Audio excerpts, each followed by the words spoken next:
Dans ce cours, on va traiter la notion de l'argumentation et le type de raisonnement.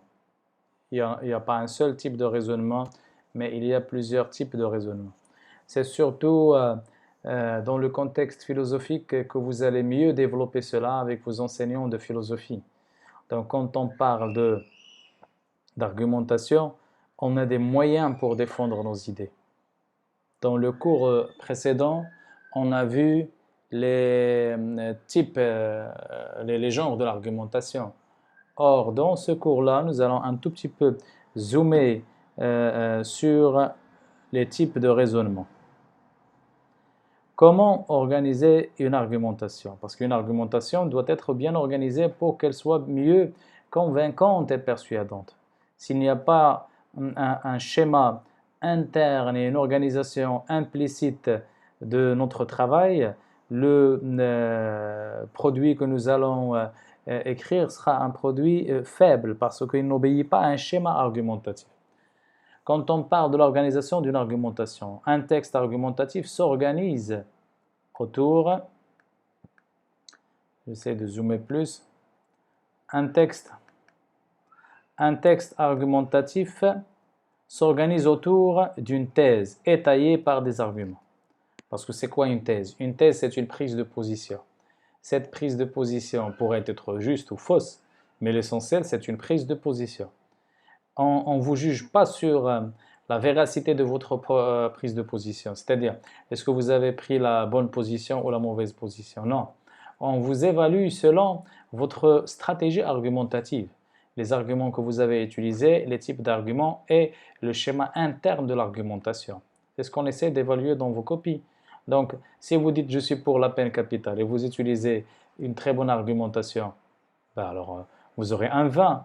On ne va pas vous dire « non, il ne faut pas être pour la peine capitale, vous avez pris une mauvaise thèse ». Non, on ne peut pas oser vous dire ça. Donc, on évalue votre prise de position à partir de votre raisonnement et les arguments employés. Donc, un texte argumentatif s'organise autour d'une thèse. Donc, on retient le champ lexical de l'argumentation, thèse.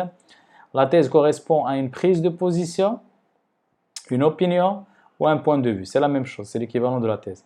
Pour étayer ou réfuter, étayer c'est-à-dire développer, réfuter c'est-à-dire montrer que la thèse est fausse, une thèse, on s'appuie sur des arguments. Chaque argument doit être illustré par un exemple. Ça, c'est l'idéal. L'idéal, c'est le fait d'illustrer vos arguments par des exemples. Mais si vous ne pouvez pas, alors là, vous pouvez limiter le nombre d'arguments, le nombre d'exemples utilisés.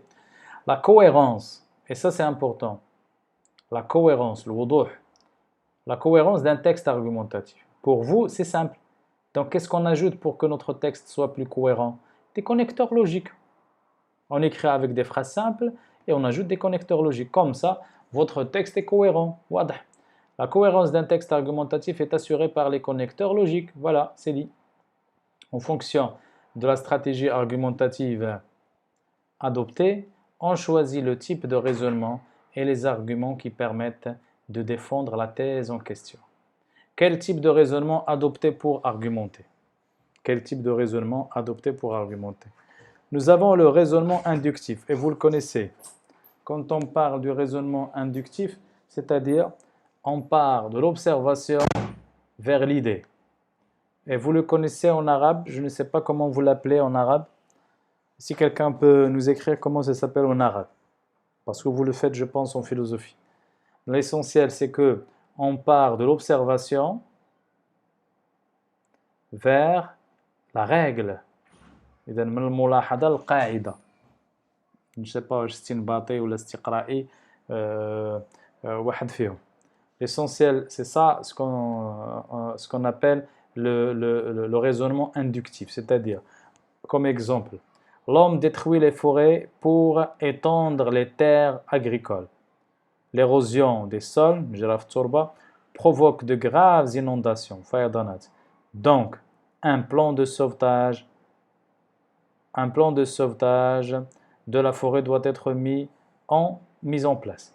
Donc, قلت لي هذا inductif ou istiqra'i. D'accord, merci Iba. Donc regardez l'exemple. Au début, jusque-là, donc tout ce que je vais repasser en bleu, c'est l'observation. À partir de donc, on a la règle. Vous voyez? Donc on commence de l'observation vers la règle ou vers l'idée. Il y a le raisonnement contraire, c'est le raisonnement déductif. Le déductif, c'est on part cette fois de l'idée générale vers un fait particulier. Donc de l'idée vers le fait. Exemple, la sédentarité expose à de graves maladies. La sédentarité, c'est-à-dire les gens qui ne bougent pas. Il y a la vie citadine et la vie campagnarde. La vie citadine, ça s'appelle de la sédentarité, expose à de graves maladies. Ça, c'est l'idée. Or, vous ne faites aucun exercice physique, donc vous courez d'énormes risques. Donc, on commence de l'idée générale vers le fait particulier. Je pense que celui-là, vous l'appelez stinbat. Donc, raisonnement inductif et raisonnement déductif. Le raisonnement concessif, ça, c'est un raisonnement. Je vais juste vous expliquer la différence entre un raisonnement et un plan. Le plan s'étale tout au long de votre développement. Le raisonnement, on l'utilise dans un seul et unique paragraphe. C'est-à-dire, dans le premier paragraphe, je peux utiliser le raisonnement concessif. Dans le deuxième paragraphe, je peux utiliser le raisonnement déductif. Dans le troisième, raisonnement analogique, ainsi de suite. Mais est-ce que je peux faire tout un développement avec un seul raisonnement? La réponse est non. Je ne peux pas. Vu que le raisonnement va en parallèle avec une seule idée. Et moi, dans un texte argumentatif, je n'ai pas qu'une seule idée.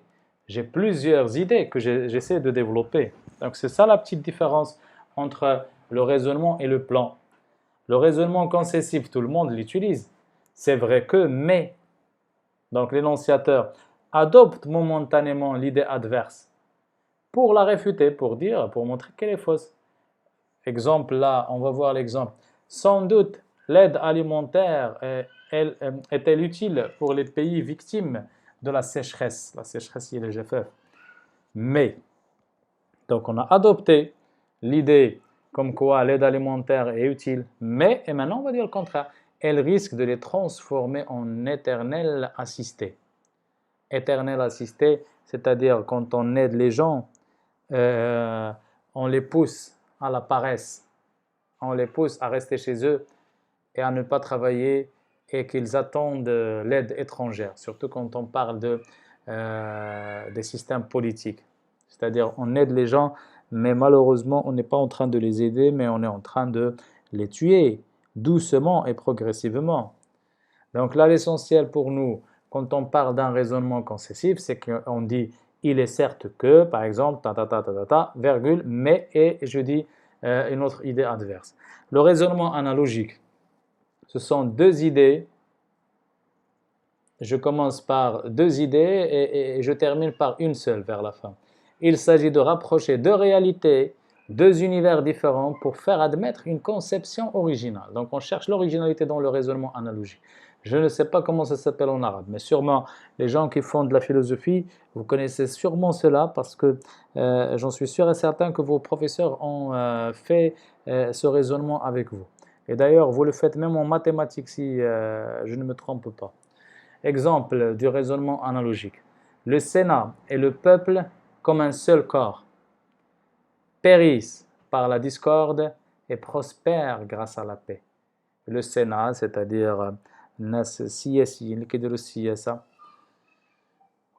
الناس اللي كيديروا السياسة le Sénat, le peuple comme un seul corps. Donc درنا un raisonnement analogique شبهنا le Sénat et le peuple بالجسد الواحد. D'ailleurs عندنا واقع هذاك الحديث المؤمن كجسد واحد إذا تداعى له شي عضو كل شيء كيمرض زعما ما معناه. C'est-à-dire on fait une certaine comparaison entre deux idées différentes pour en tirer une originalité. Donc هنايا شبهنا le Sénat le peuple وقلنا c'est comme un seul corps. c'est-à-dire périssent par la discorde. Les keimoto, périssent, c'est périr, c'est-à-dire mourir. La discorde, c'est-à-dire adam ittifaq. Et prospère يعني كينتشر وكيغتنى grâce à la paix, salam. Donc là, c'est un raisonnement analogique, le fait de comparer une certaine idée à une autre pour en tirer une troisième idée plus originale. Le raisonnement dialectique, vous le connaissez, c'est comme le plan dialectique, c'est juste que le plan dialectique, c'est un plan plus large.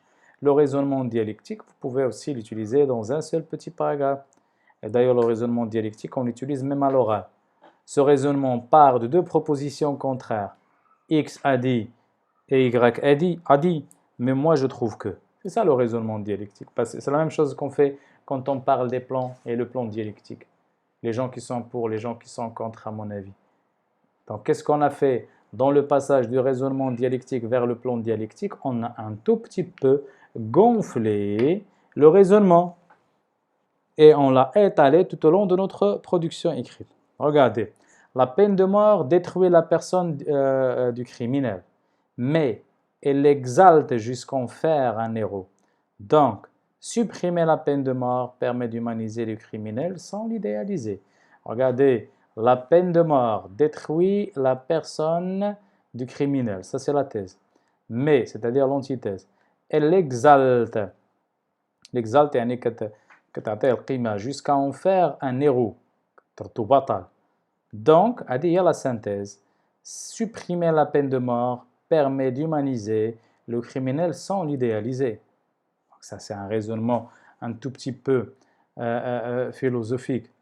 Le raisonnement analytique, à vrai dire, ce n'est pas un raisonnement, comme réponse à Iman. Le raisonnement analytique, ce n'est pas un raisonnement. Analyser, c'est une procédure. On peut parler de la procédure analytique. C'est une technique, c'est une pratique. Mais est-ce que c'est un raisonnement? Non, il ne faut pas jouer avec les mots. Il ne faut pas jouer avec les mots. On peut parler d'une procédure analytique. C'est quand on prend une consigne et on commence à l'analyser, à la détailler. Donc, je peux dire à mes élèves, suivez la procédure analytique, par exemple. Mais raisonnement analytique, je pense que c'est tiré par les cheveux quand même. Donc, je récapitule les types de raisonnement qu'on peut adopter pour argumenter. Le raisonnement inductif, ce que vous avez dit, istiqra'i. Le raisonnement déductif, istinbati. Le raisonnement concessif, c'est vrai que mais. Et le raisonnement analogique, le raisonnement dialectique, thèse, antithèse, synthèse vers la fin. Bien sûr, il n'y a pas que ça. Il y a d'autres arguments. Le raisonnement aboniment, le raisonnement... il y a énormément d'autres raisonnements. Hein. Mais nous, dans la production écrite qu'on utilise, je vous donne ça implicitement. Voilà, Fatem Zahra, le raisonnement à forfio.